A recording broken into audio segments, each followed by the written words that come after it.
Welcome to Sound Off on 96.7 The Eagle, LaPorte County's original social media. Sound Off is a public interest forum that encourages your voice to be heard on the topics and issues impacting our local communities. We invite you to be part of the conversation by calling or texting 219-362-0522. You may also email your questions to soundoff@967theeagle.com. This is a topic-based program, and we ask that you keep your comments brief, concise, and related to the topic being discussed. The views expressed on Sound Off are those of the host or callers and do not represent the opinion of 96.7 The Eagle, Spoon River Media, LLC, or the sponsors. The on-air line is now open for your calls or texts at 219-362-0522. And now, Sound Off on 96.7 The Eagle. Good afternoon on this Monday afternoon. Welcome to Sound Off. Our guest today is LaPorte School Superintendent Dr. Sandra Wood. So if you have a question or you want to send us a text message, that number one more time, 362-0522. Again, 362-0522. Our guest again, LaPorte School Superintendent Dr. Sandra Wood. Sandra, welcome to Sound Off today. Thank you for having me. I'm happy to be here. Great. Of course, you're kind of wrapping up your first year as superintendent. How have things gone for you? It's going very well. So kind of hard to believe that we're already coming to the end of the school year. So I've almost got an entire school year under my belt now. So it's been a lot this year. We've had a lot of changes. There are still changes emerging, especially with the legislative session just coming to its final days now. So just working through a lot of those things, and I think we're making good progress. We've had a good year. We have a good team in place and moving forward with some really exciting things coming up. Yeah, a lot of people have been paying close attention to the state legislature. Property tax reductions in the works, signed by the governor. Do you know yet how much that's going to impact LaPorte schools financially? Yeah, we have a little bit of an understanding. So one of the challenging things is that the amendment that was put into place with Senate Bill 1, which was what passed and that the governor signed, is just under 400 pages long. So there are still a lot of components of that amendment in the bill that we haven't quite wrapped our minds around yet. So we're in the process of figuring all of that out, working with some of our financial consultants to help us to understand all the changes and what it means for us. So there's a couple different ways to look at this. So one of the ways that the legislature kind of describes it as the decrease to the increase. So every year with the money that we get from property taxes, we anticipate an increase from the previous year. So one way to look at that is the decrease to the increase. And so that piece is a little bit harder because you have to project what we would have been getting in an increase each year. So we can look at what we received last year, or the current year, our current budget, and then project what the difference is going to be moving forward. And over the 3-year period, we think it's going to be about $800,000 in impact that we will not be receiving from what we're receiving currently in this current budget. So about $800,000 less. Then on top of that, we recently, just last week, it was brought to our attention that part of this amendment also limits schools' capacity to tap into local income tax dollars, which doesn't affect many school districts, but LaPorte is one that is impacted by that, and that's an additional $550,000 per year that will be lost in our operations fund, and that's a straight loss, that money that we're currently getting that we will no longer have access to. So overall, anticipating from our current revenue stream that we have coming in about $1.3 million of loss. Over the 3-year period? Or is that annually? That is annually. Oh, okay. So it gradually increases over the 3-year period. So not quite to the 1.3 in that first year, but by three years from now, it's a total of 1.3 per year. Okay. I mean, it sounds like a lot of money, but your annual budget is $17 million. $17 million annual budget. So you're talking, Mm-hmm. And that's just the operations fund budget. So that's a $17 million budget just for that one fund, and that's what we're looking at when we look at the $1.3 million. So yeah, $17 million is a large budget, of course, but the operations fund is the fund that typically is the most challenging for districts to maintain. And so any loss in that fund is going to be a challenge for us. Any idea yet how are you going to make up for that lost revenue? We've had some conversations with our directors and things that we're looking at tightening up.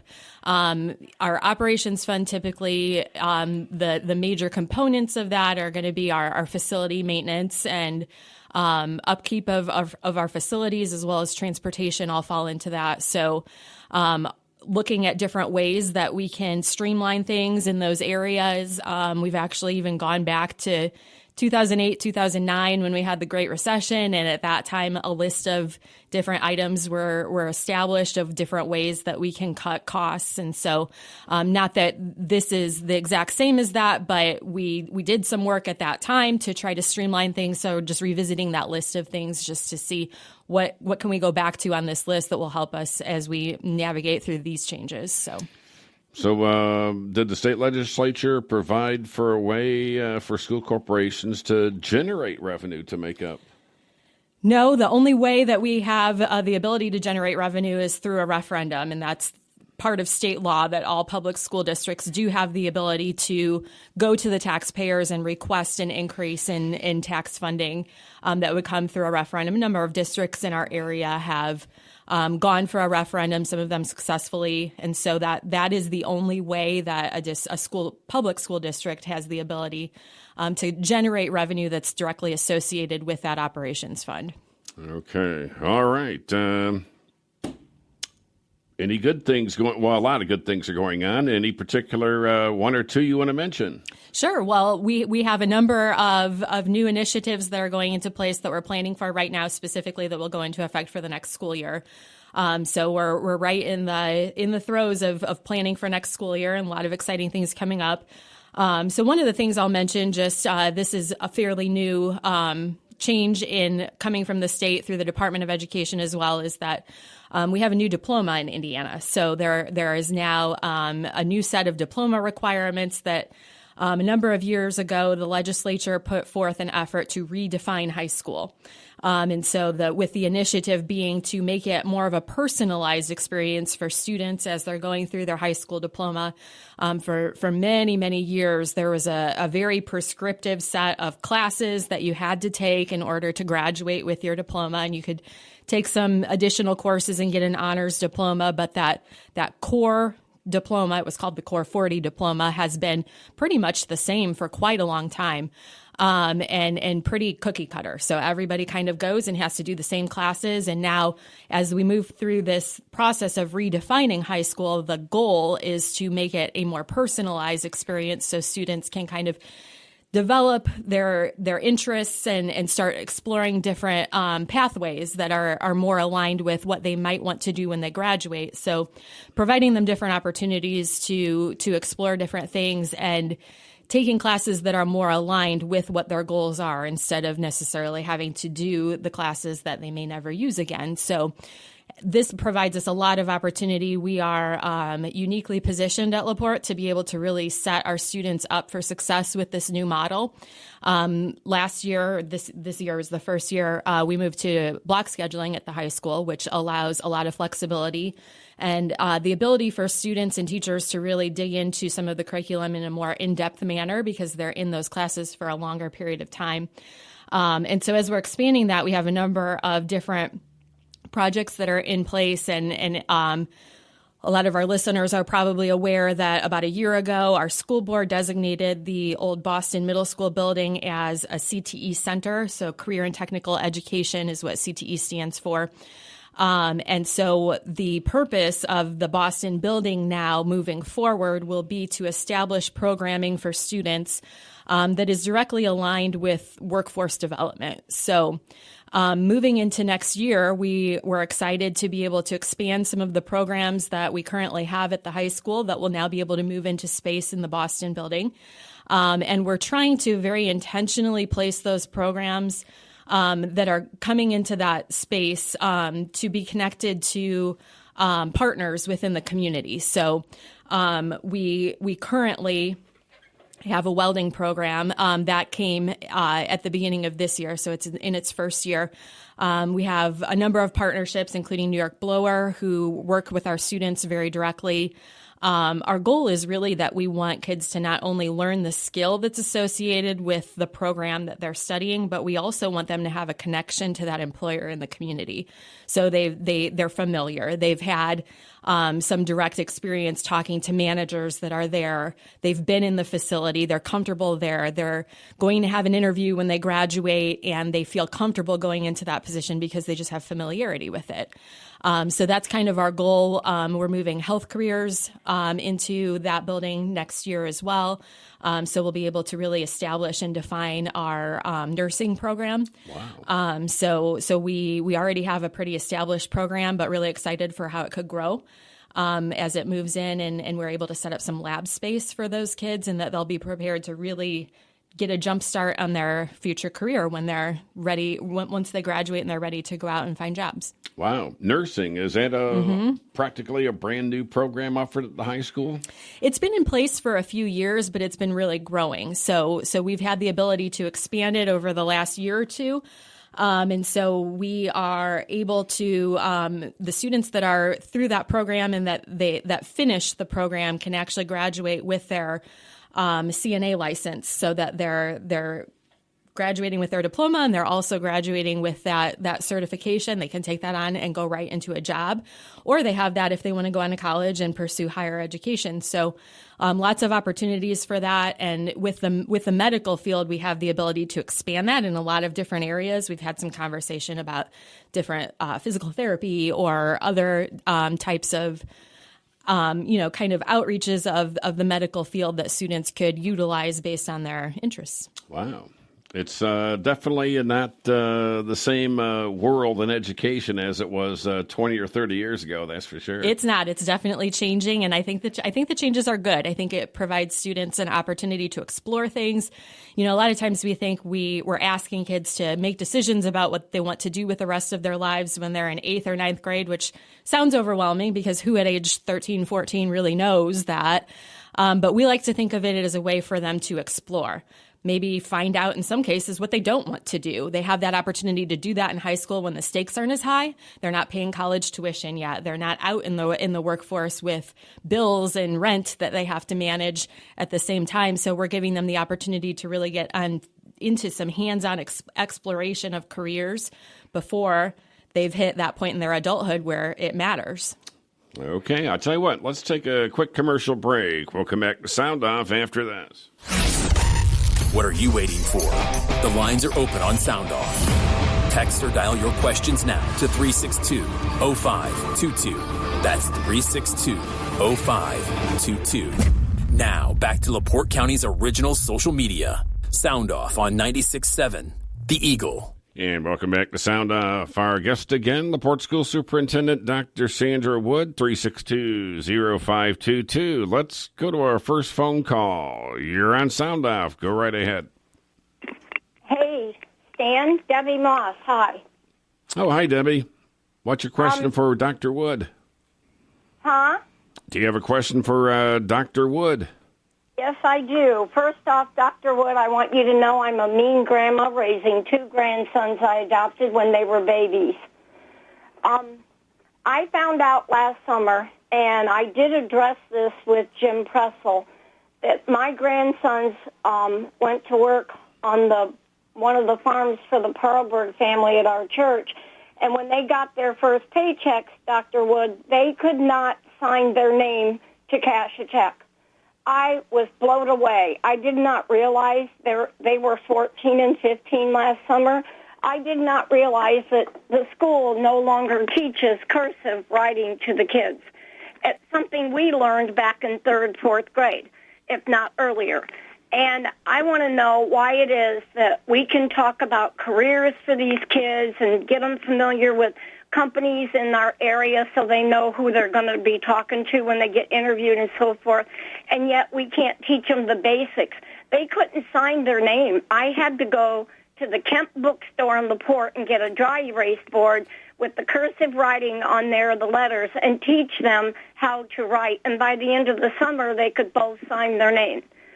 I think this is an important thing. I know there's a lot of things in school they dropped over the years, but, for instance, like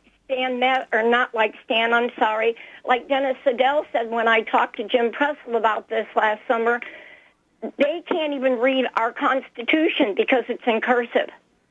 This blows me away, and I want to know what you feel the schools can do to address the problem other than parents like me stepping in and, taking the initiative to teach them something that I thought they learned years ago. Okay, Deb, thanks a lot. Thanks. Well, thank you for the question, and I completely understand your concern and agree that one of our goals as educators needs to be preparing students for real-world experiences. And, of course, there's a lot that goes into that, and there's a lot of pressure on schools to manage all of the demands that are coming forth, and with increased attention to standards and standardized testing, all of it is a balancing act.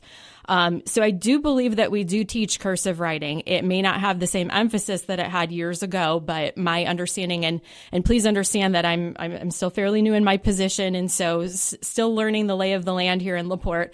I do believe that we do include cursive writing and reading as part of our curriculum at the elementary school. And this is certainly something that I can take a look at and revisit and ensure that we're looking at it specifically in regards to the importance of students being able to sign their own names.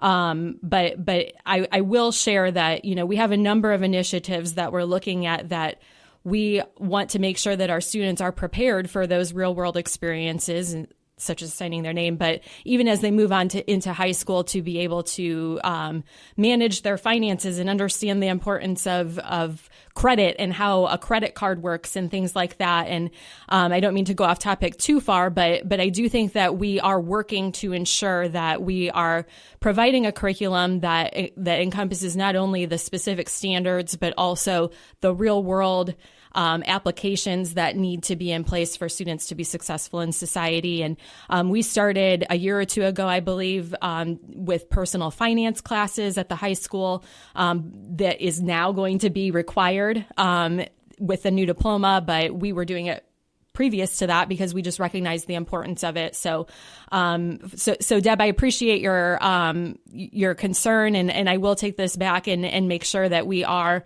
covering that. But I do believe that is part of what we are teaching students at the elementary school.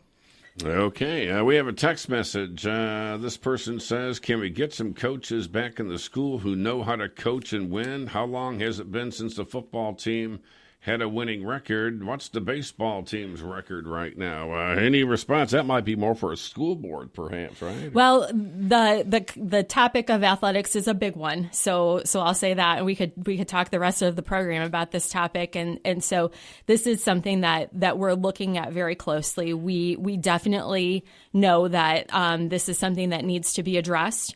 And we want to get back to having that winning mentality for LaPorte Community Schools. This is a bigger initiative. This is a comprehensive thing that needs to be looked at from a lot of different areas. So the question mentions about getting coaches interested in coaching. That's a huge problem. And this goes beyond just LaPorte Community Schools. This is something that I saw in the other districts that I have been in and that I hear other superintendents talking about all the time.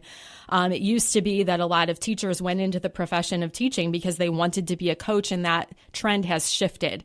And so we no longer necessarily have a repertoire of teachers who are interested in coaching. And so we're tapping into different sources, having to look at what incentivizes someone to want to be a coach, and we're trying to look at it from all different components.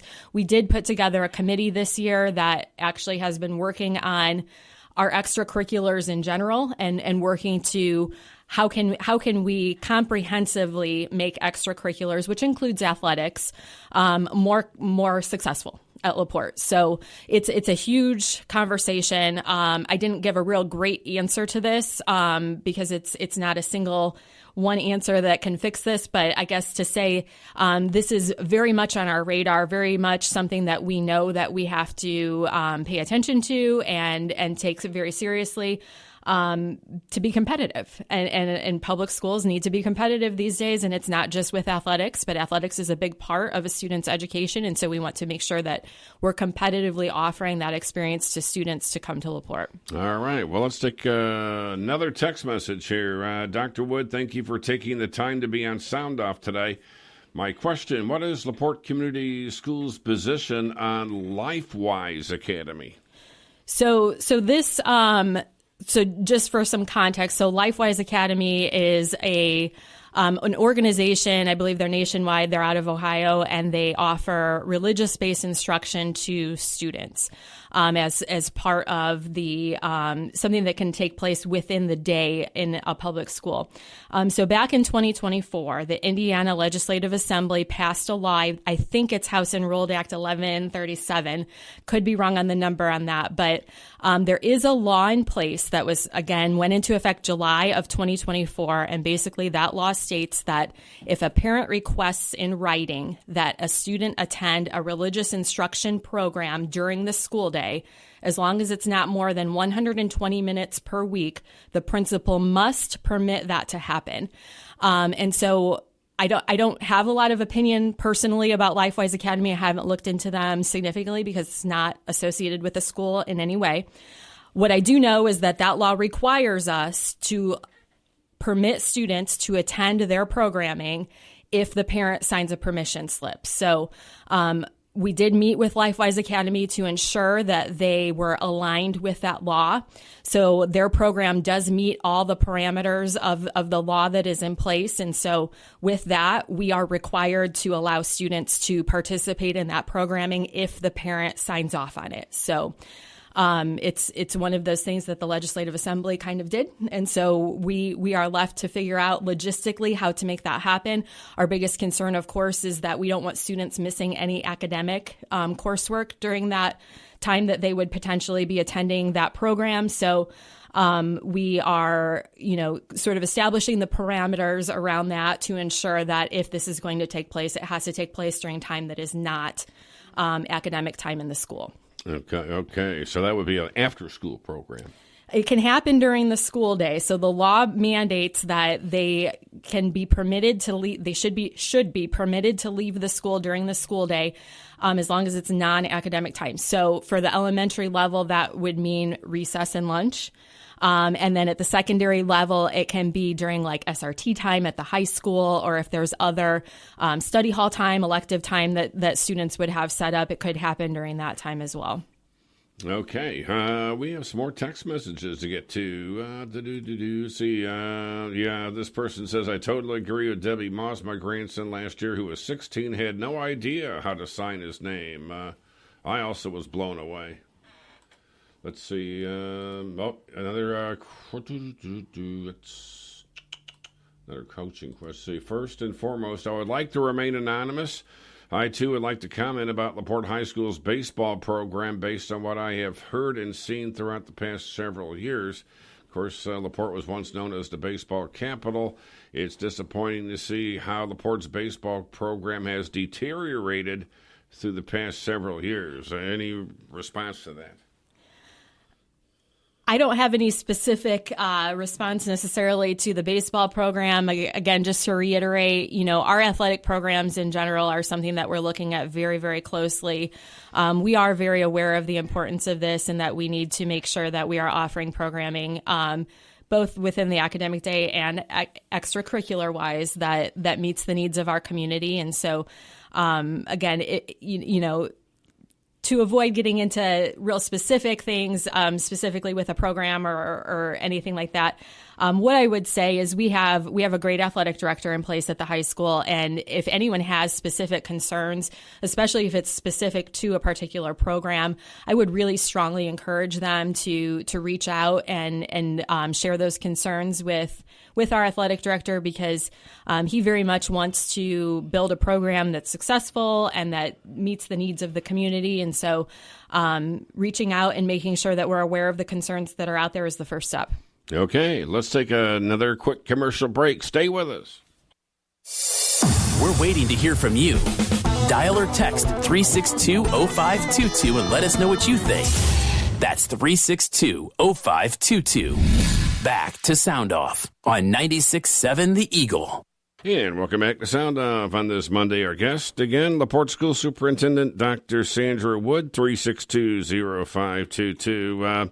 Any recent discussion about Kiwanis Field in terms of its future? Of course, there's been an effort to petition drive to kind of secure its future. Any updates for us on Kiwanis Field? Yeah, so we are actually in the process right now of putting together a committee to study sort of the future of Kiwanis Field and what's best for our football program in general. So when I came into the position last summer, this was one of the topics that was definitely on the list of something that needed to be tackled and dealt with.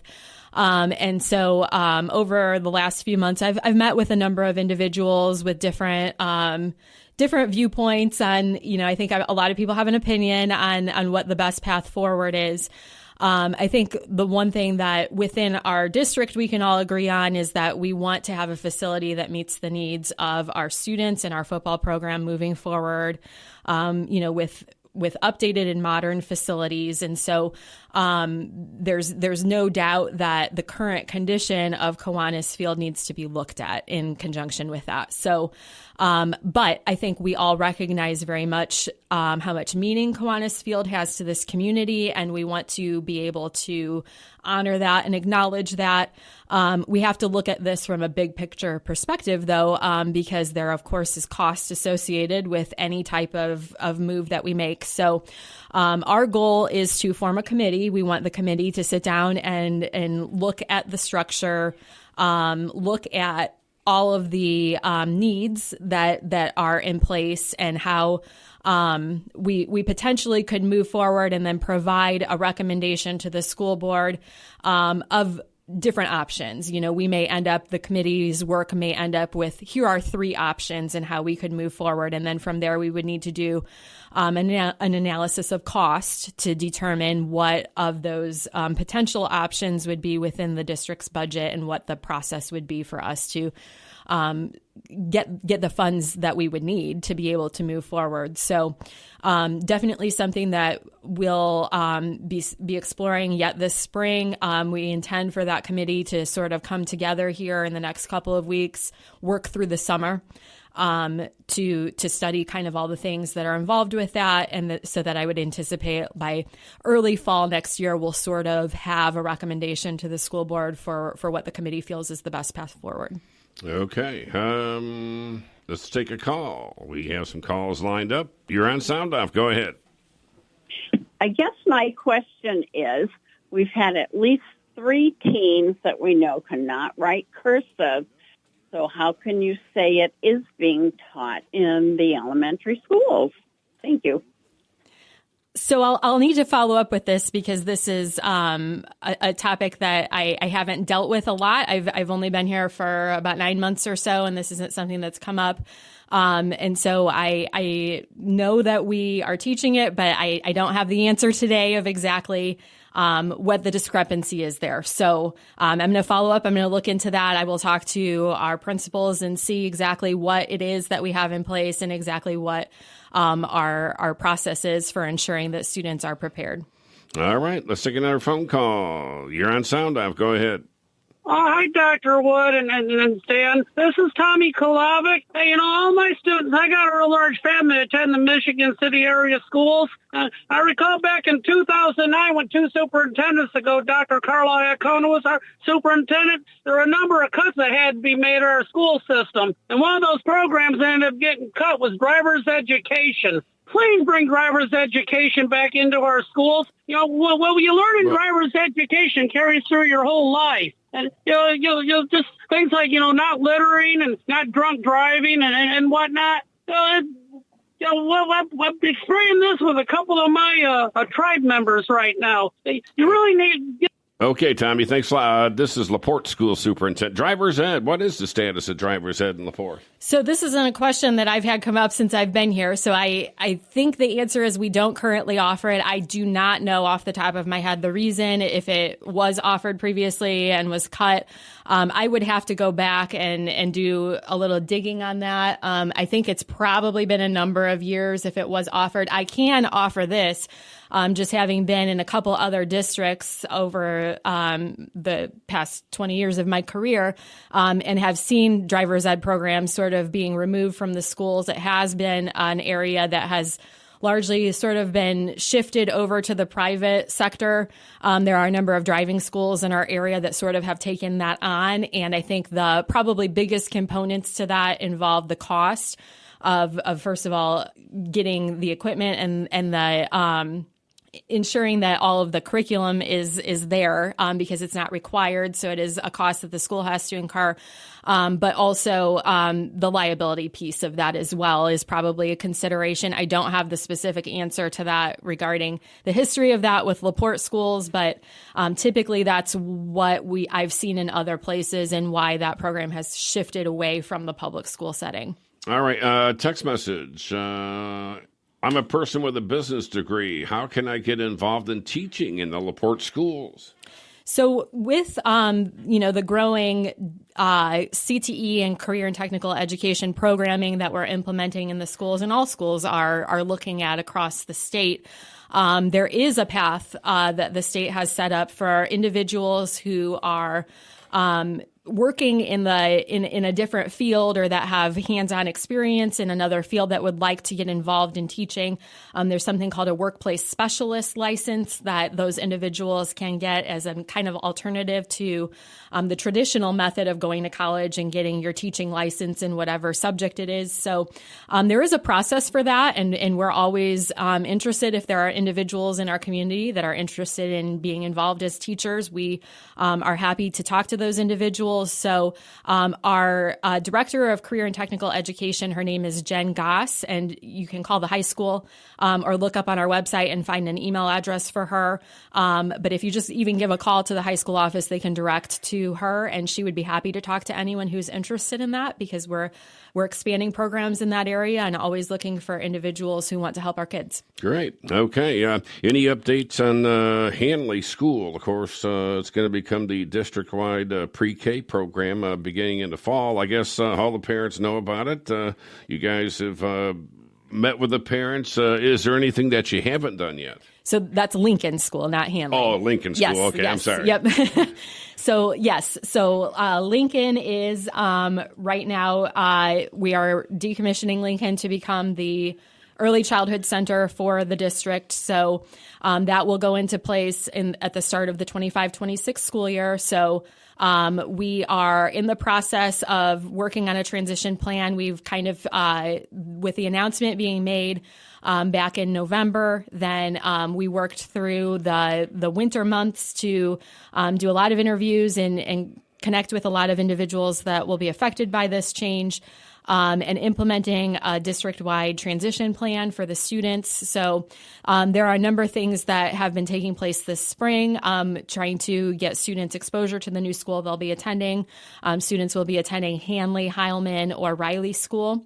And so we're working on field trip activities, family nights, and things like that. So they have a lot of familiarity with their new school before the school year starts. We are working on staff transition as well.